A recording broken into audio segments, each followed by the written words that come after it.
Good morning to you and happy Friday, of course. It's January 24th, and this is Wake Up with KERA News. I'm your host, Andrew Garcia.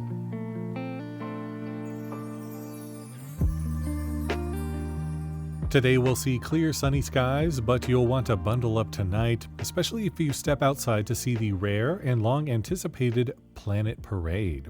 Now through the end of February, the planets are aligned and can mostly be seen with the naked eye. And finally, back here on terra firma, there's a chance we'll see rain showers over the weekend, so have your umbrella on standby. In just a bit, we'll hear how a local artist uses her work to showcase the dangers of climate change. That story is after today's news. Two North Texans are up for Oscars for the film Sing Sing, which tells the story of a rehabilitative theater program in a New York prison. Fort Worth's Abraham Alexander received a nomination for his song Like a Bird. Also from Fort Worth, writer and director Greg Quidar received a nomination for the film's screenplay.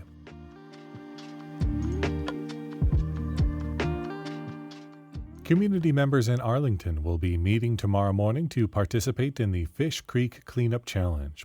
The event happens every year in January since 2018, where the group cleared decades worth of trash.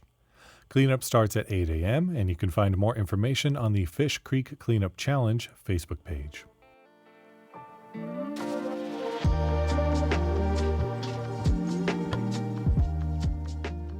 Wildfires, drought, hurricanes. The impact of climate change is all around us. At her Oak Cliff studio, artist Eliana Miranda shares how she's exploring the impacts of climate disasters through her art.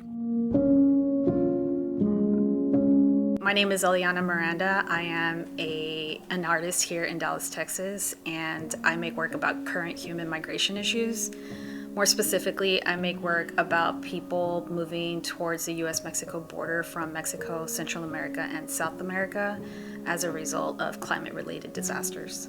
Human-caused climate change will make extreme flooding recently seen in southern Brazil more likely. I would say in the last year and a half, I've been interested in looking at heat-related disasters such as drought, and also things like major flooding as a result of, heat in the air. And so in the last year, I've been looking at the ways heat has been used to weaponize the U.S.-Mexico border and how it's often used to hurt immigrants and asylum seekers.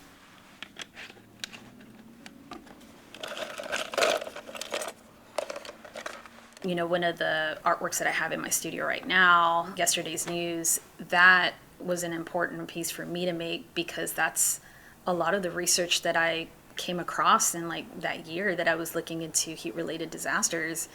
I cut the shape of the region out of wood, and then I, just basically collaged all of these articles and then set them underneath the climate index.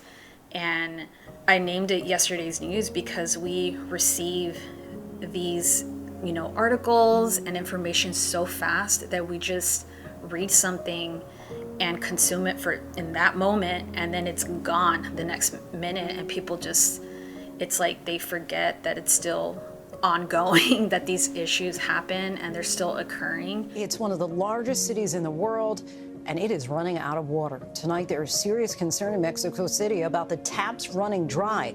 It's a slow-motion disaster decades in the making that scientists say has been made worse by human-caused climate change. A lot of people are not taking heat as seriously as other climate-related disasters, mainly because it doesn't have the presence as a hurricane would.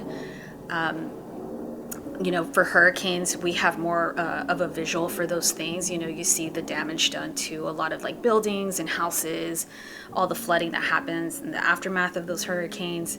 However, heat is a silent killer.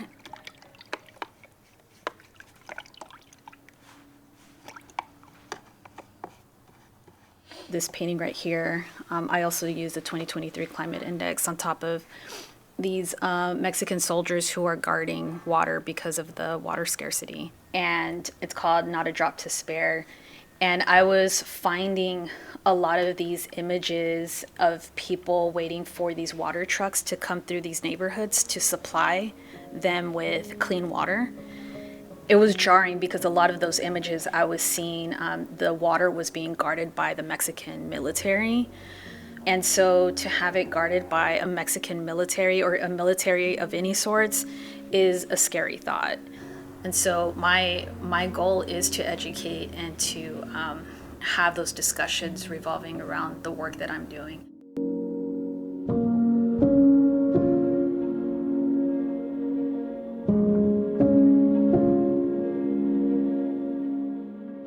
That story was produced by KERA's Elizabeth Mayong.